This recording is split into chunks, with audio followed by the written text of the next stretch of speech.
E a gente segue o programa de hoje. Nós entrevistamos no mês de dezembro e também de janeiro vários prefeitos aqui da nossa região e agora a gente começa também a conversar com as câmaras e alguns presidentes, também com o Legislativo do Noroeste Paulista. Nós estamos recebendo aqui o representante do Brejo Alegre, o André Luiz Marques, o André Du, ele que foi eleito vereador da cidade de Brejo Alegre e agora está como presidente da Câmara. Du, muito obrigado por aceitar o nosso convite do programa Nossa Cidade. Eu que agradeço desde já a oportunidade e estamos sempre à disposição, assim como o nosso município todo. Eu me lembro que o Vavá veio aqui recentemente no programa, um jovem prefeito, dando uma sequência no trabalho que foi executado pelo Bonilha, e você também um jovem agora representando a Câmara, então nós percebemos uma renovação não só em Brejo Alegre, mas em toda a região. Você acredita que as pessoas buscam novos representantes, tanto na sociedade como também na juventude, para que a gente tenha uma política diferente aqui na região, Du? Eu acredito que tem que ser necessária, né? A força jovem, desvinculado do velho, a política ultrapassada, aquele político carreirista já deu. É hora de inovar.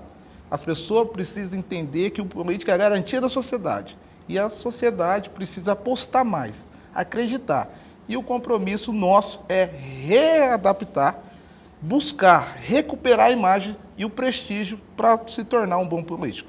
E é interessante essa fala porque a gente tem uma classe muito desacreditada no Brasil. Quando a gente fala assim, eu quero ser político, a pessoa já vem com o conselho, você é louco, você vai querer se meter com isso, só tem ladrão, só tem bandido, olha em Brasília, olha em São Paulo.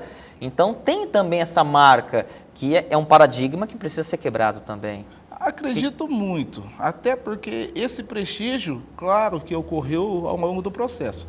Só que as pessoas não podem desacreditar do todo. E nesses meios, a gente precisa pregar, semear boas novas. E é assim que a gente vai levar, alavancar o Brasil, as nossas cidades, o nosso estado, no caminho certo, correto, como a gente espera. Mas, para isso, a gente precisa se posicionar, apostar, acreditar nas pessoas e se preparar. Porque o político, sinceramente, não busca a formação correta. O cara, eu sou político porque eu sou bem aceito na comunidade, bem aceito na vizinhança, e às vezes o preparo da administração, ele acaba ficando defasado, fica preso naquela coisa. Então o político hoje, eu costumo dizer que está preso entre a responsabilidade administrativa e o compromisso político. É o que ata e aí você não consegue desvincular e fica preso, se tornando um mau político. Até porque quando você, por exemplo, você como uma pessoa física vai comprar uma porta, vai reformar uma casa, você pode, se você tiver dinheiro, começar hoje, amanhã, do jeito que você quiser. Contratar a empresa que você quiser, ir na loja que você quiser. Agora, quando você fala em poder público, você tem que fazer a licitação, tem pregão, tem 3 processos, aí o Tribunal de Contas está de olho, se tiver alguma empresa que não está satisfeita, pode entrar, e aí você, que poderia fazer em uma semana, você demora às vezes 2, 3 meses, e a população às vezes não entende, e o próprio político na campanha também não explica, aí fica esse jogo de empurra-empurra, né? Essa vacância que existe é muito referido eu percebo que se nota, né, ao longo do processo, que a administração pública, todo mundo se fala só na 866, que é a lei de licitação. E nos direitos de deveres e obrigação, todo mundo só vai na obrigação. Ninguém fala do direito na vida pública. Então você vê as pessoas muito indagando-se sobre, eu tenho direito, eu posso, mas a responsabilidade pública mesmo é difícil. Até costumo dizer, quem faz política não faz gestão. Porque para ser um bom gestor, Wesley, você precisa fazer as coisas no caminho certo. O cara que está no hospital, ele tem que ficar na fila. Não é porque votou no André Du que eu posso cortar a fila porque é meu amigo. E essas coisas que as pessoas não entendem, que é onde arrebenta todo o sistema administrativo. Porque a nossa Constituição é uma Constituição bonita, maravilhosa, se todo mundo fizesse cumprir. Porém, as pessoas que cobram da administração, ela não faz as coisas corretas. Eu conversava com um prefeito eleito lá da cidade de Brejo Alegre, perguntando sobre os principais problemas da cidade. Na sua opinião, quais são os principais problemas para serem sanados lá em Brejo Alegre? Hoje a nossa grande dificuldade é referente à tributação, né? A gente sofreu um grande colapso com a perca da usina, né? Hoje a gente já volta a respirar boas novas, com conversas, de repente, até meado de fevereiro, março agora, a usina volta. Porque é o grande centro de fomento da nossa arrecadação. Fora a usina, vai ficar meio difícil para o nosso gestor conduzir a cidade no rumo certo. Até a gente tem boas informações da Brejo Alegre Bioenergia, antiga Renuca, já foi Rivate. Você que está lá no dia a dia da cidade, a gente tem a contratação agora, pelo menos a última informação que eu tinha é de que cerca de 500 pessoas seriam contratadas de vários setores.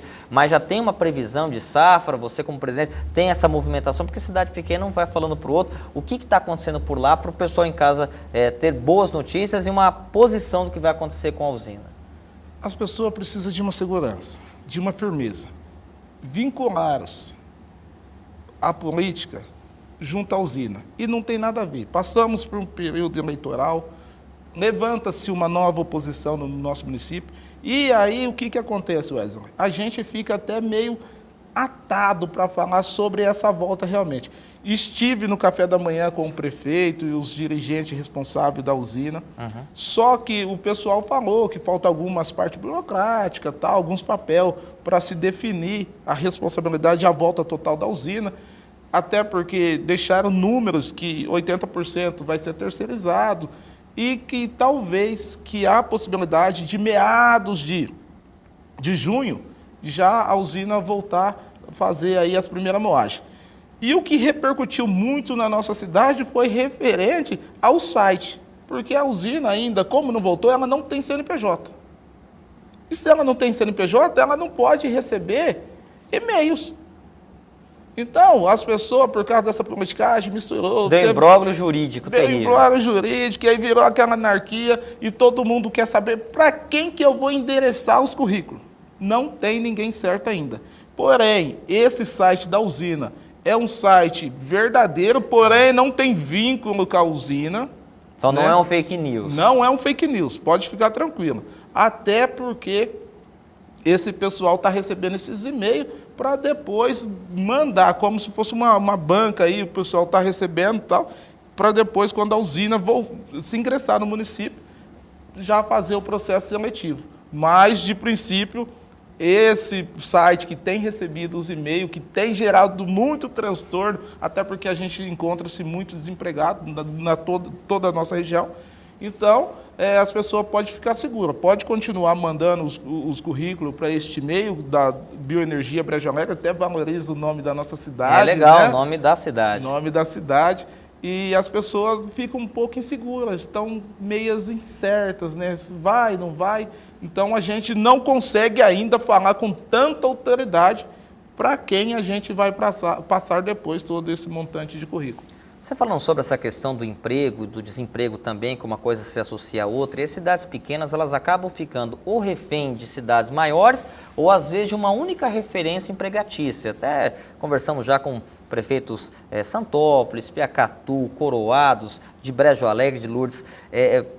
A gente precisa repensar algumas coisas, eu acredito agora, você como presidente da Câmara, com o prefeito também jovem, de novas alternativas, o plano B, o plano C, para que o pessoal não tenha que vir para Birigui. Claro, são todos muito bem-vindos, mas vocês acabam tendo que acordar às 5 da manhã para poder chegar às 7 horas nas fábricas e chegam 7, 8 horas. Então vocês vivem nas estradas, ou para Birigui ou para Araçatuba, ou refém da usina.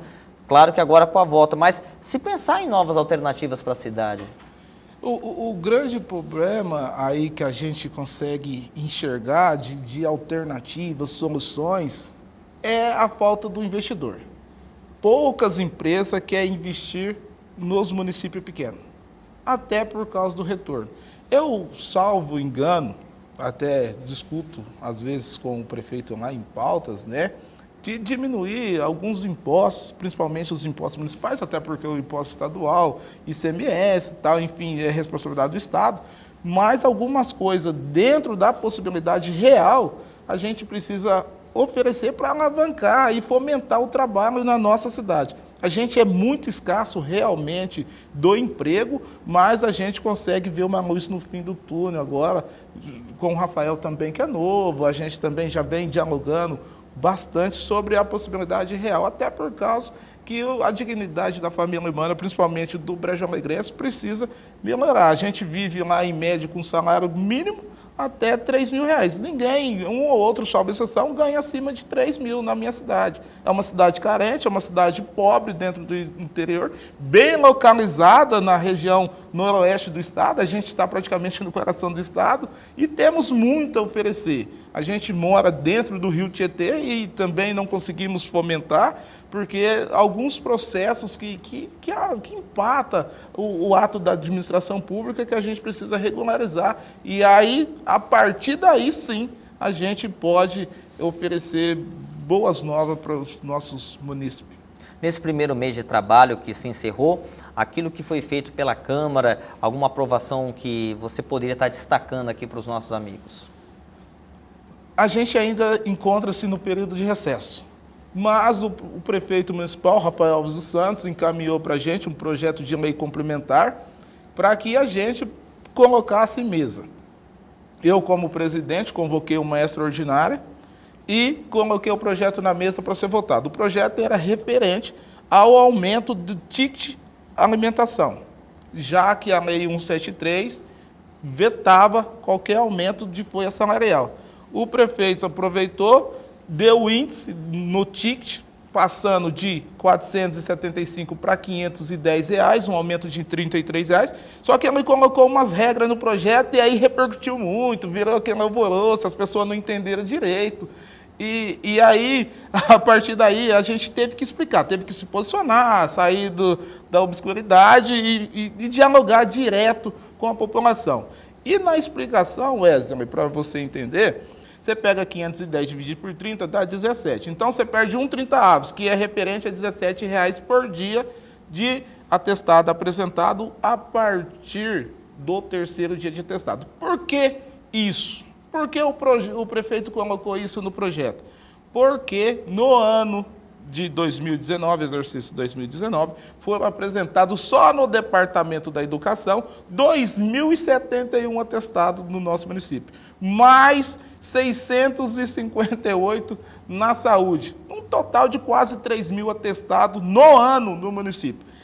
É um meio de intimidar aí os faltosos, realmente muita gente está doente, os nossos funcionários já têm média idade um pouco avançada, o pessoal sofre com algumas dores, e só que está dando um gasto muito grande. Tem que ter um equilíbrio. Tem que ter um equilíbrio. E o gasto está sendo muito excessivo, e o município tem arcado com esse impacto. Então, o pessoal ficou bravo, eu sou funcionário público também, sou motorista da prefeitura, e o pessoal me cobrou. A gente é eleito lá, vereadores, 5 funcionários, né? O presidente da Câmara não vota, o pessoal não entendeu.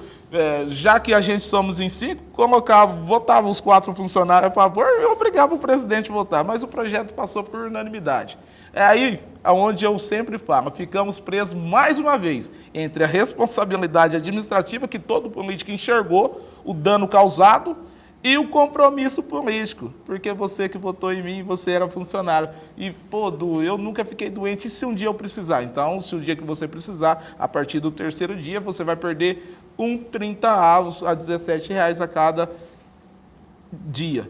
Mas eu acredito que isso foi benéfico, né, para o município, no ponto de visão político.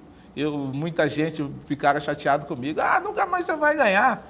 Isso é normal, isso faz parte com 30 dias de governo, aí, de mandato, né? E a gente fica um pouquinho chateado, porque às vezes o político, às vezes não, sempre o político que vai fazer as coisas certas, ele não tem o respaldo da população. Isso é um dos grandes pontos da gente sofrer essa política ruim em toda a estrutura, né? Todo mundo fala do político que é ruim, o político que não presta, o político não sei o quê, a saúde é ruim, a educação é ruim. Por exemplo, eu vou te dar outro exemplo do que se acontece no nosso município.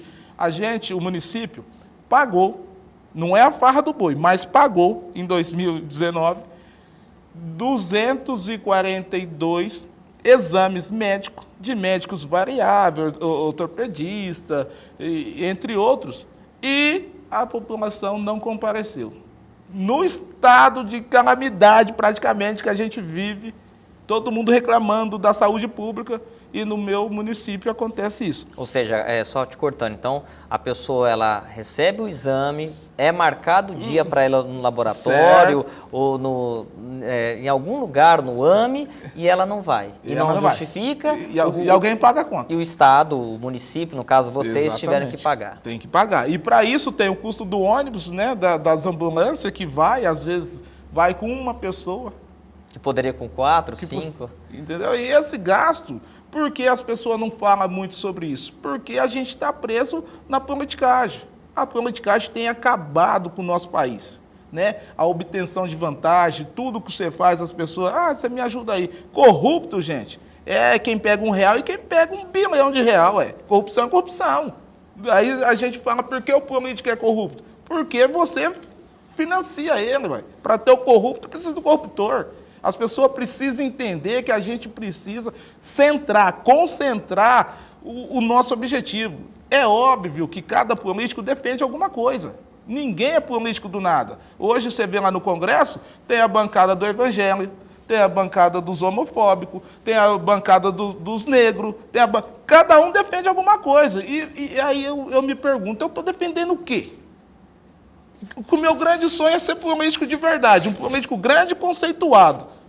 Mas Rui Barbosa já falava, né, que um dia o homem desanimaria da virtude e chegaria a rir da honra ao ponto de ter vergonha de ser honesto. Será que ele tinha razão? Um filósofo conceituado igual Rui Barbosa? Então as pessoas precisam entender que nós temos o poder da mudança, o poder da força e a inovação do novo. Vamos tirar esse pessoal carreirista, esse pessoal que é caronista. A gente se vê na política, Wesley, o despreparo total desse pessoal das caronas, colocando um município todo em colapso. Não encontra-se soluções. E a gente vê por toda a nossa região, estado e até a própria União, devido ao nosso formato de Constituição, que é um formato maravilhoso no meu pensamento. Só não funciona porque nós, povo, não ajuda.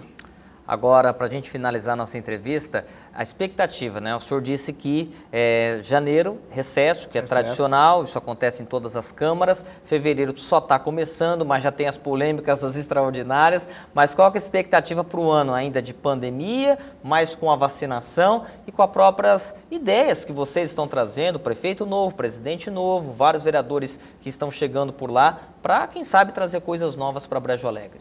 Eu acredito no renovo.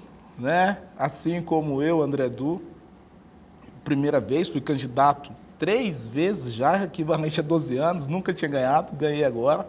Tem o Diego, que é novo, o Mauricinho do Espetinho, o Adão do Povão, tem uma galera nova aí com intuito de fazer. E a nossa cidade, devido a essa pandemia, sofre mais do que as outras, até porque a gente tem muito menos que os outros. Então as pessoas não podem pesar no quesito, no princípio da igualdade. O orçamento é menor. Menor, né? E a gente tenta, às vezes, igualar aí na equidade, né? O grandão, você dá um pouquinho para todo mundo chegar ao mesmo nível, e a gente tem sofrido, o político sofre. Se você fecha a cidade, o comerciante reclama. Se você abre a cidade, a população reclama. Então, a gente não consegue entrar num consenso aí. É difícil entender, né? E fecha, abre, fecha, reza, faz isso, faz aquilo. A gente vive num período difícil, né? Difícil. Da intolerância, da falta do diálogo. E as pessoas, por causa da comunicação, você é um grande jornalista, eu te acompanho sempre, né? E vejo também a sua imparcialidade em algumas coisas. Isso é importante, ajuda a esclarecer as pessoas que estão te ouvindo, né? As pessoas que têm dúvidas sobre algumas coisas, porque realmente hoje a grande dificuldade do povo é a interpretação. O cara ouve, ele não quer saber. Ele ouviu, ele reproduz o que ele ouviu. Eu vi no meu Zap, né? Eu vi no meu Facebook. O Du falou lá no Facebook. Falou no Facebook. Então, com esses 30 e poucos dias aí de mandato, eu tenho sofrido muito, porque eu exploro muito as redes sociais, né? E, inclusive, a rede social me ajudou a me eleger, né? Me acompanha aí, André Du, vereador. E assim, Wesley, as pessoas vão, escreve, não busca o sentido, o porquê, não quer nem saber, e aí você não consegue explicar, e o povo tem muita dificuldade, não se interpreta, e todo mundo sofre. É muito ruim para todo mundo. Olha, Du, eu quero aqui agradecer a sua presença no programa e quero também aproveitar e mandar um abraço a toda a cidade de Brejo Alegre, que com certeza estará nos acompanhando neste domingo e na terça-feira na representação. Um abraço para a Câmara, também para o presidente. Assim que tiver qualquer novidade, a gente vai estar trazendo aqui na nossa programação. E como eu sempre digo, que o espaço sempre para divulgar o que é bom e cobrar também aquilo que precisa ser feito para as cidades da nossa região. Nossa gratidão, nossos agradecimentos, em nome da nossa cidade, todos os nobres vereadores, né, que eu gostaria até de citar o nome, se me permitir, que é o Mauricinho, o Adão, Guilherme Leão, o Lucido Posto, Marquinhos, Toninho do Gás e... Tá faltando um. Tá faltando? Só 9, né? E o Tacal. Tacal, e você?